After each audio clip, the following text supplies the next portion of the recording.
여러분 반갑습니다. 서목사의 말씀 창고의 서목사입니다. 오늘도 함께 말씀을 나누는 여러분들을 사랑하고 축복합니다. 좋아요와 구독을 눌러주세요. 여러분과 함께 더 많은 말씀들을 나누기 원합니다.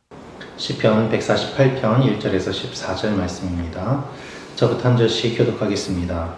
여호와를 찬양하라. 하늘에서 여호와를 찬양하고 높은 곳에서 그분을 찬양하라. 그분의 모든 천사들아 그분을 찬양하라. 그분의 모든 군대들아 그분을 찬양하라. 해와 달아 그분을 찬양하라. 너희 빛나는 모든 별들아 그분을 찬양하라. 너 가장 높은 하늘아 너 하늘 위의 물들아 그분을 찬양하라. 여호와의 이름을 찬양하라. 그분의 명령으로 그것들이 창조됐다. 그분이 그것들을 그 자리에 두어 영원토록 있게 하셨고 결코 없어지지 않을 법령을 주셨다. 땅에서부터 여호와를 찬양하라. 너희 용들과 모든 바다 깊은 물들아. 번개와 우박, 눈과 구름, 그분의 명령을 수행하는 폭풍아. 산들과 모든 언덕들아. 과일나무들과 모든 백향목들아.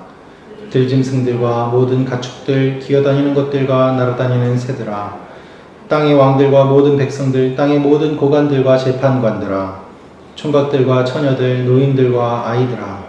여호와의 이름을 찬양하라. 그 이름만이 위대하시고 그 영광이 땅과 하늘 위에 있다. 그분은 백성들을 위해 뿔을 높이 드시니 그분의 모든 성도들 곧 그분께 가까이 있는 백성 이스라엘 자손들의 찬양을 높이신다. 너희는 여호와를 찬양하라. 아멘. 오늘의 말씀 요약도 함께 읽겠습니다. 시작. 하나님 명령으로 지음받은 모든 천사와 해, 달, 별들과 하늘은 하나님을 찬양해야 합니다. 산천 초목과 모든 짐승, 고관대작과 남녀노소는 홀로 이름이 위대하시고 영광이 뛰어나신 하나님을 찬양해야 합니다. 하나님은 모든 성도 곧 그분을 가까이 하는 백성의 찬양을 받으실 분입니다. 아멘. 오늘 말씀도 하나님을 찬양하는 찬양시입니다. 오늘 이 말씀을 통해서 우리가 묵상할 수 있는 몇 가지 내용이 있습니다. 첫째로 하나님은 하늘에서도 찬양을 받으실 분이십니다 라는 것입니다. 하나님은 하늘에서도 찬양을 받으실 분이십니다. 1절, 2절 말씀 같이 읽겠습니다. 시작. 여호와를 찬양하라. 하늘에서 여호와를 찬양하고 높은 곳에서 그분을 찬양하라.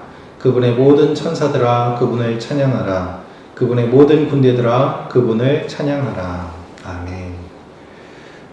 오늘도 할렐루야로 시작하는 할렐루야 시입니다. 그런데 찬양하라고 명령을 받는 대상이 바로 하늘에 있는 존재들입니다. 하늘에서 여호와를 찬양하라. 그분의 모든 천사들아 그분을 찬양하라. 라고 하늘에 있는 존재들에게 하나님을 찬양할 것을 이야기하고 있습니다. 여러분, 사람들은 언제나 하늘을 꿈꿔왔습니다. 하늘은 하나님이 계시는 곳이라고 생각했고 또한 인간이 다다를 수 없는 불가능한 곳으로 여겼습니다. 초월적인 존재가 있는 곳이었고 또한 영원히 다다를 수 없는 그런 이상적인 곳이었습니다. 그래서 사람들은 하늘에 가고 싶었고 하늘에 가면 신을 만날 수 있다고 생각했고 그래서 사람들은 바벨탑을 지어 하늘에 이르기까지 하려고 했습니다. 스스로 신이 되려고 했던 것이죠. 또한 성경을 보면 산당이라는 표현이 많이 나옵니다. 쉽게 말씀드리면 높은 곳에 제단을 쌓아서 신과 좀 더 가까이 있는 곳에서 제사를 드리려고 하는 그러한 이방 문화가 들어온 곳이 산당입니다. 사람들이 그 산당을 끝까지 포기하지 못하고 없애지 못하고 이스라엘이 망할 때까지 그 역사 가운데 남아있는 것을 보게 됩니다. 하늘은 영적인 장소고 신령한 장소고 또한 인간의 힘으로 갈 수 없는 곳이고 하나님이 계시는 곳이라고 생각했습니다. 그런데 시편 기자는 그 하늘에 있는 모든 존재들도 하나님을 찬양해야 한다라고 선포하고 있습니다. 이것은 유일신 사상을 의미합니다. 많은 신들 중에 한 분이 하나님이 아니라 하나님 외에 다른 신이 없음을 고백하며 모든 존재들이 하나님만을 찬양해야 한다고 이야기하고 있는 것입니다. 2절에 보면 그분의 모든 천사들아 그분을 찬양하라, 그분의 모든 군대들아 그분을 찬양하라 라고 이야기합니다. 여러분, 하나님은 우리와 다른 수준의 분이십니다. 우리는 이것을 하늘을 보며 알 수 있습니다. 우리의 문제는 무엇입니까? 하늘을 보는 시간이 적어졌다는 것입니다. 하늘을 보지 않게 되었고 땅만 바라보고 인간이 만든 높은 건물들에 둘러싸여서 마치 우리가 하늘에 있는 존재인 양 높아지고자 하는 마음으로 살아가고 있다는 것입니다. 우리도 모르게 그러한 마음 속에서, 그러한 문화 속에서 살아가고 있습니다. 지금도 인간은 계속해서 높이 올라가고자 합니다. 여러분, 세계 곳곳에서 마천루를 짓고 있는 이유는 무엇일까요? 자신의 힘과 기술과 권력과 돈을 자랑하기 위해서 아니겠습니까? 지금도 인간의 욕망은 끝이 없습니다. 그러나 아무리 높은 건물을 짓는다고 하더라도 하늘에 이를 수 없음을 우리는 기억해야 합니다. 그래서 우리는 하늘을 바라보며 찬양해야 합니다. 하늘에 있는 모든 그 권세들보다 더 높으신 하나님, 그 하나님을 바라볼 때에 우리의 힘으로 해결할 수 없는 일들이 하나님 앞에 해결될 수 있음을 고백할 수 있는 것입니다. 우리가 하나님을 만나는 방법은 두 가지가 있습니다. 하나는 눈을 감고 내 마음을 들여다보며 하나님 앞에 기도할 때 하나님을 만날 수 있습니다. 다른 하나는 눈을 들어 하늘을 바라볼 때 하나님을 만날 수 있습니다. 여러분, 우리의 주위를 둘러보는 것이 아니라 눈을 들어 하늘을 바라보고 저 높은 곳을 바라볼 때 하나님께서 우리에게 말씀해 주실 줄로 믿습니다. 가장 높은 하늘도, 하늘 위에 그 하늘도 하나님을 찬양할 수밖에 없음을 시편 기자는 이야기하고 있습니다. 여러분, 지구 밖을 벗어나면 우주가 있습니다. 그 우주에 있는 모든 만물, 또한 그것을 뛰어넘어 영적인 모든 만물도 하나님을 찬양해야 하지 않겠습니까?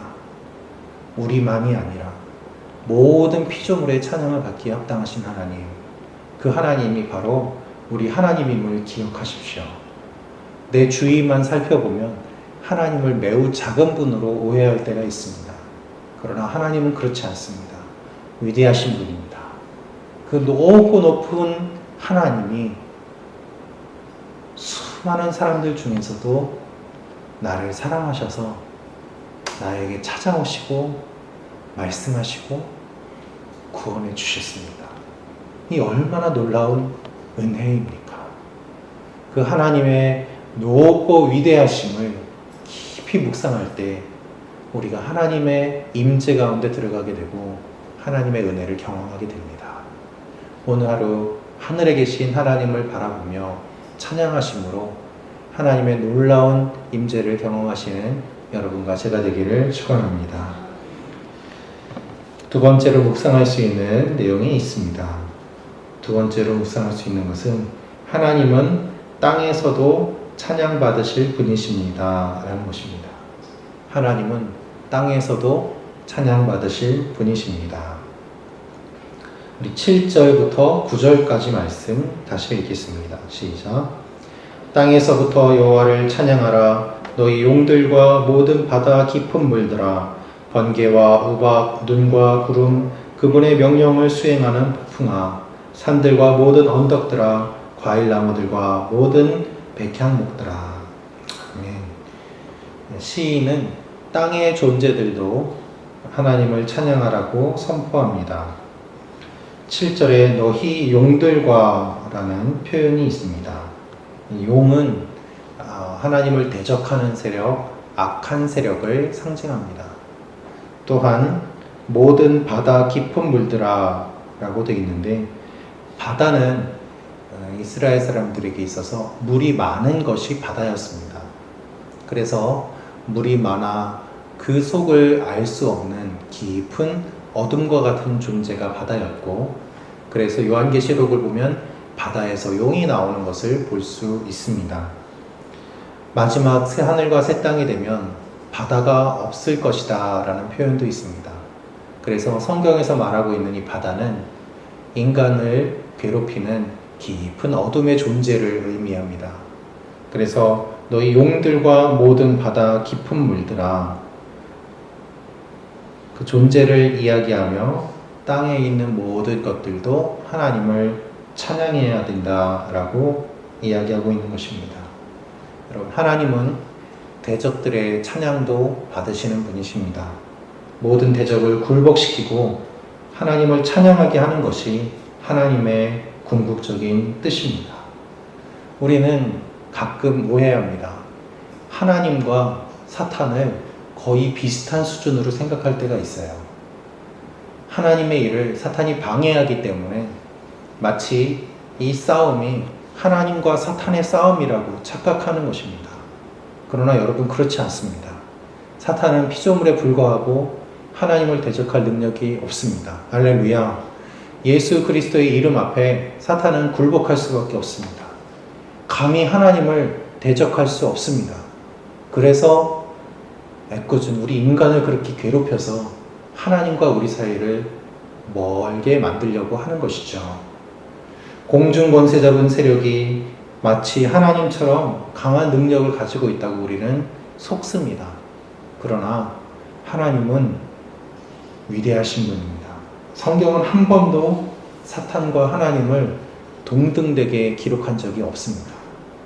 언제나 하나님은 모든 것을 다스리시고 하나님은 모든 것의 주인이시고, 욥기를 보시면 아시겠지만 사탄도 하나님의 허락을 받아야지 움직일 수 있는 존재로 기록되고 있습니다.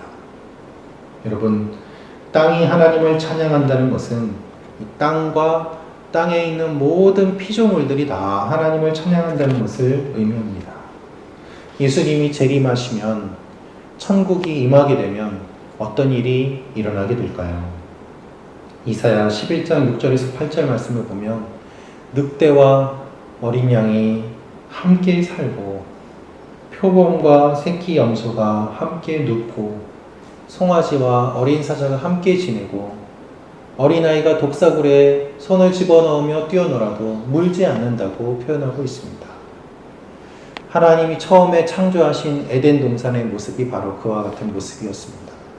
모든 피조물들이 주님 안에서 서로 화평하며 사랑하며 함께 지내는 일들이 마지막 때에 다시 회복될 것을 주님은 말씀하십니다.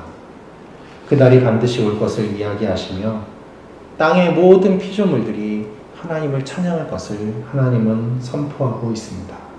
그래서 그때까지, 주님이 오실 때까지 땅에 있는 모든 것들이 주님을 찬양하도록 이 땅의 생명을 돌보고 지키고 자연을 지키는 것, 그것이 하나님이 우리에게 원하시는 것입니다.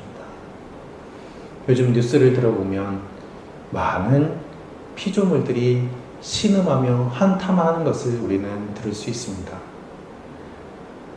해양에 쓰레기들이 많이 들어가면서 해양 오염이 되고, 코끼리와 많은 생물들이 사람들이 버린 플라스틱 또 비닐봉지를 먹고 그것으로 위장이 가득해서 죽게 되는 일들이 일어난다고 뉴스에 나오고 있습니다. 또한 그 오염된 것들이 미세 플라스틱이 되어서 다시 인간에게 돌아온다는 경고도 들어오고 있습니다.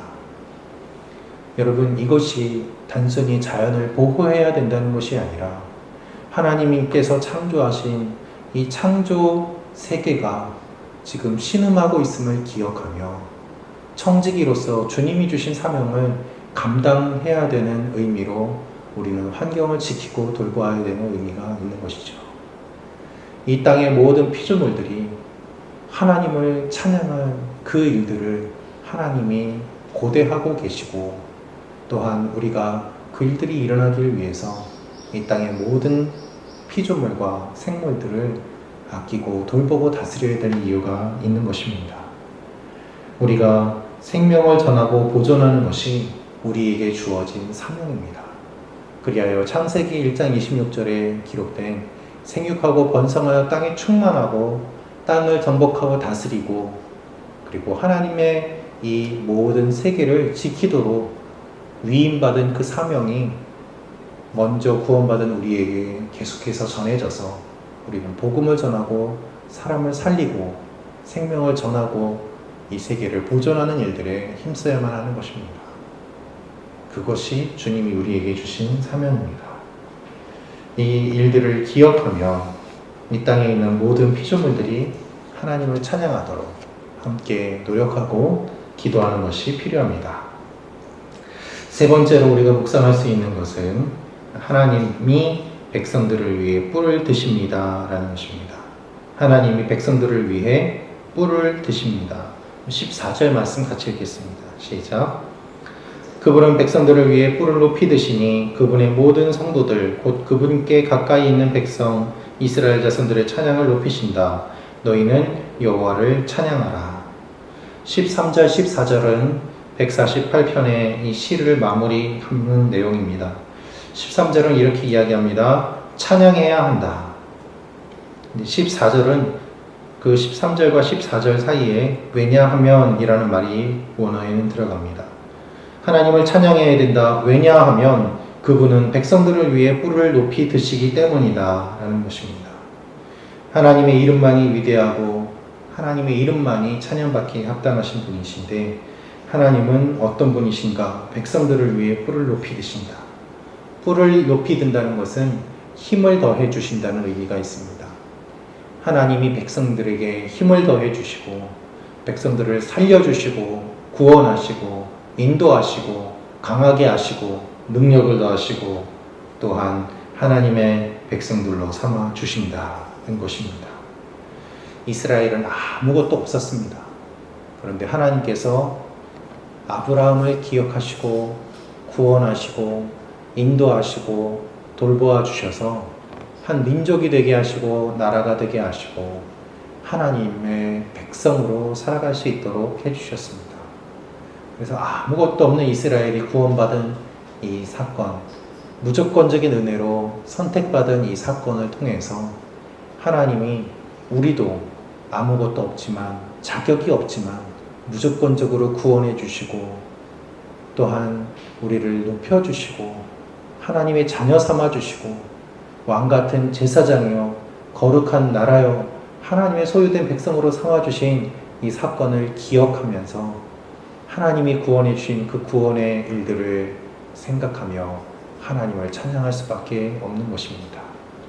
여러분, 우리가 구원받은 그 내용을 기억하면 하나님을 찬양할 수밖에 없습니다. 하나님은 우리를 높이 들어주십니다. 하나님은 우리를 기억하고 힘주십니다.